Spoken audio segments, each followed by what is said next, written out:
Sudden plan হয় পাহাড়ে ঘুরতে যাব। আর সাডেন প্ল্যান ছাড়া কোথাও ঘুরতে যাওয়া উচিতই না। কারণ ১ বছর ধরে পুরীর প্ল্যান করছি। এখন পর্যন্ত পুরীতেই যেতে পারলাম না। সে বাইরে সে কি কুয়াশা। আর রাস্তায় যেতে যেতে দেখলাম ২ জন গরুর ভালোবাসার দৃশ্য। এদিকে দিদি ঝলন্ত গাড়িতে পায়েসও খেয়ে নিল। আর তোমার দাদা ময়রামার মন্দিরে প্রণামও করে নিল। সাথে হলো ১ কাপ চা।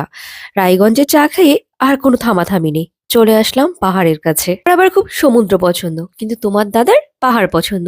যার জন্য বারবার পাহাড়েও ছুটে যায়। আমরা বেশি একটা দূরে যাচ্ছি না, কাছেই যাচ্ছি কার্শিয়ানে।